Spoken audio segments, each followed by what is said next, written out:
Meu nome é Glaucia e neste canal temos um encontro marcado para conversarmos sobre temas relacionados à aprendizagem e ao funcionamento do cérebro.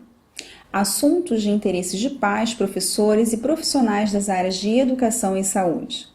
Falaremos das principais dificuldades de aprendizado, transtornos, o funcionamento do cérebro e dicas de hábitos saudáveis que proporcionam a qualidade do aprendizado e potencializam o desempenho acadêmico de crianças através de abordagens neurocientíficas e psicopedagógicas. O tema de hoje é incluir é promover aprendizado. Os desafios educacionais, que sempre existiram, tomam força atualmente, com a necessidade de ajustes com as adaptações para a educação inclusiva. Não somente a prática educacional passa por modificações, o mundo está revendo seus dogmas e paradigmas. Conceitos estão sendo desconstruídos, barreiras derrubadas. Estamos reconhecendo que pessoas antes deficientes eram apenas limitadas às paredes da incredulidade e privação do seu desenvolvimento. O que tem motivado essas mudanças é a busca e estudo de como o cérebro funciona, de como ele aprende e qual é a nossa contribuição para essa promoção. Todos os cérebros, com ou sem limitações neurobiológicas, se modificam e esse conceito não será mais mudado, tornou-se fato. Há 50 anos atrás, acreditávamos que o nosso cérebro era imutável. Alcançávamos um amadurecimento e, depois da idade adulta, degenerávamos até a morte. Nesta época, era comum aceitar que somente até os 10 anos era a oportunidade de se aprender inglês. Andar de bicicleta seria até os 24. E na terceira idade, não existia a possibilidade da entrada no mundo digital. Graças aos avanços neurocientíficos e aos estudos das estruturas cerebrais, chegou-se ao conceito do cérebro plástico, mudanças estruturais de vias próximas às áreas lesionadas, a plasticidade cerebral. A plasticidade cerebral possibilita que pessoas com lesões no cérebro desenvolvam habilidades antes impossíveis dentro do seu quadro clínico, através de estímulos às estruturas existentes e às áreas preservadas. Esse processo de mudanças estruturais no cérebro existe e faz parte do nosso desenvolvimento. Porém, evidenciamos e comprovamos a mudança e formação de novas estruturas quando temos a perda de uma habilidade. Ao falarmos em mudanças cerebrais e trazemos esse conceito para a sala de aula, evidenciamos que as práticas pedagógicas e as atividades escolares propiciam tais mudanças e que cada vez mais a neurociência tem se tornado uma ferramenta de apoio ao educador e aos desafios educacionais. A plasticidade neural é uma mudança estrutural física, não é um evento, um sentimento ou afeto. É uma nova conexão, um novo caminho, encontro de estruturas celulares, possibilidade do desenvolvimento de novas habilidades. Essa mudança acontece através dos estímulos recebidos e que, para que isso aconteça, precisamos da cognição e de seus aspectos cognitivos envolvidos. Mas o que é cognição? Quais são as funções cognitivas? Quais estruturas anatômicas cerebrais estão envolvidas nesse processo? É realmente importante o professor saber de assuntos neurocientíficos para atuar na inclusão escolar? A cognição é o ato ou efeito de apreender ou aprender, gerenciar a aprendizagem. As funções cognitivas são os processos mentais que nos permitem pensar, raciocinar e resolver problemas, dos mais simples aos mais complexos. Podemos destacar entre as funções cognitivas a atenção, a percepção, a concentração, a memória, a linguagem e as funções executivas. Desenvolver os aspectos cognitivos demanda estímulos estes que promovem a maturação cerebral. Sem estímulos do meio, não existe a maturação cerebral, não existe o tempo da criança, o antigo estalar do cérebro. Este último conceito está atrelado ao passado, onde entendíamos que as estruturas cerebrais não se modificavam. Para desenvolver o aprendizado, precisamos das estruturas anatômicas, sua integridade neurobiológica, sua fisiologia, uma vida biológica saudável, um meio facilitador e estímulos para que o desenvolvimento das competências cognitivas aconteçam. Quando citamos as estruturas anatômicas, precisamos ressaltar que o cérebro funciona sempre em sua totalidade o tempo todo. Porém, algumas partes se destacam por suas atribuições específicas. Para esse assunto, destacamos o sistema límbico, responsável pela emoção e memória. O lobo pré-frontal, responsável pelo gerenciamento das funções executivas. O lobo temporal, responsável pela recepção das entradas de informações e encaminhamento para outras áreas importantes e envolvidas no processamento e armazenamento dos conceitos.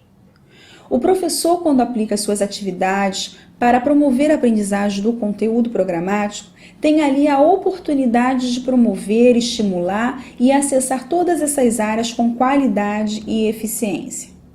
O nosso cérebro só aprende e guarda qualquer informação se ele encontrar nesta função e motivação.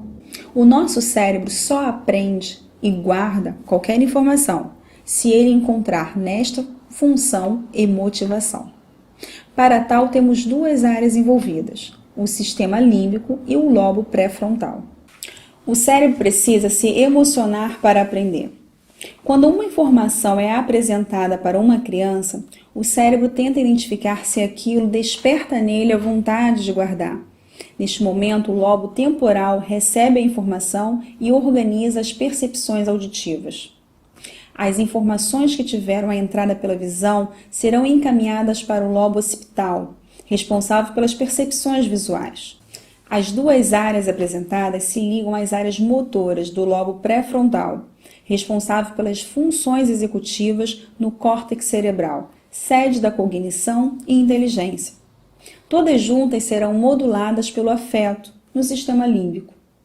Para todo esse ciclo acontecer, as atividades precisam não somente despertar no educando o interesse ou a consciência que é importante aprender, mas despertar a motivação e a vontade de desafiar o cérebro ao desenvolvimento de novos conceitos e novas habilidades. Nosso cérebro se modifica por duas formas diferentes, por mudança ou por lembrança. Quando algo é novo para o cérebro, uma surpresa, uma nova habilidade, precisamos de mais estímulos, mais tempo naquele objetivo. A conexão acontecerá por mudança. A partir daquela estrutura modificada, as novas aprendizagens acontecerão por essas vias já existentes. As novas habilidades irão se desenvolver por lembrança. No início desse vídeo, vimos que para aprender precisamos envolver estruturas, promover mudanças e que o professor tenha a ferramenta a partir do conhecimento neurocientífico. Se aprender é promover a aquisição de novos conhecimentos, se promove mudanças estruturais e modificações no comportamento, logo precisamos entender esse funcionamento e como atrelar as práticas educacionais. Não queremos formar professores neurocientistas, queremos provocar nos professores que se tornem pesquisadores. Quando o professor passa a conhecer o funcionamento do cérebro que vai para a sala de aula e como atingir o interesse do educando aos assuntos pedagógicos, ele ganha um grande aliado para o sucesso do seu trabalho. Percebe que, na verdade, todas as suas práticas educacionais sempre estiveram corretas, mas agora tornam mais peso, ganham mais direcionamento e a sensação do professor de que ele não está preparado para lidar com as crianças incluídas diminui. A neurociências apresenta o conceito do sujeito cerebral, aquele que é o único na diversidade de uma sala heterogênea. Um sujeito que tem uma anatomia, uma biologia, uma fisiologia. Um sujeito que pertence a diversos grupos e que cada um desses grupos é responsável por promover, cada um dentro da sua responsabilidade, o desenvolvimento desse aluno. O aprendizado do aluno com limitações neurobiológicas, do aluno incluído, se dá pelas mesmas estruturas anatômicas, mas por entradas sensoriais diferentes, por portas diferentes. A neurociência, como uma aliada, como uma ferramenta para o educador, promoverá novas estratégias educacionais e inclusivas. Quer entender como uma criança com limitações neurobiológicas aprende? Imagine sua casa. Nela temos uma porta principal, a porta dos fundos, janelas, portinholas e brechas. Ao retornar de um dia de compras, você percebe que perdeu suas chaves. Você precisa entrar em casa. Traz em suas mãos grandes pacotes, com muitas novidades. Entrar e guardar cada uma de suas novas aquisições é o principal objetivo. mas a porta principal não abrirá sem as chaves. Diante desse problema, a primeira coisa que passará pela sua cabeça é verificar se a porta dos fundos está aberta ou uma janela que se possa entrar. Caso encontre uma forma de entrada, antes de qualquer coisa, estando dentro da casa, você irá abrir a porta principal, para que a sua casa retorne à funcionalidade. Fazendo uma analogia da casa com o cérebro da criança incluída, podemos entender que as entradas se dão por diversas formas. A aprendizagem acontece quando é possibilitado as informações à sua entrada no cérebro. Para a criança com limitações, aprender pela forma comum, sem adaptações, é comparado com a porta principal, trancada. Desta forma, é necessário buscar novas possibilidades, entradas não convencionais, porém que possibilitem o desenvolvimento de habilidades que mais tarde poderão ou não ser as chaves que abrirão a porta principal. Cada um de nós, com ou sem limitações, temos uma forma particular de aprender. Cada um de nós abrimos com mais facilidades portas ou janelas. Porém, tendemos a ensinar os nossos alunos como nós aprendemos. Tendemos a fazer cópias das nossas próprias chaves, mas as fechaduras sempre são diferentes, cada porta com o seu segredo, com a sua fechadura. Neurobiologicamente, ao desenvolver novas habilidades, promovemos a plasticidade neuronal, as mudanças estruturais que acontecem no nosso cérebro. Novas conexões são formadas através das comunicações entre os neurônios. Essas conexões acontecem por mudança ou por lembrança. Assim, as atividades apresentadas às crianças deverão ter função e representação, de acordo com a sua realidade, respeitando a sua idade cronológica, as vias sensoriais de maior acesso, sua fase de desenvolvimento e seus interesses.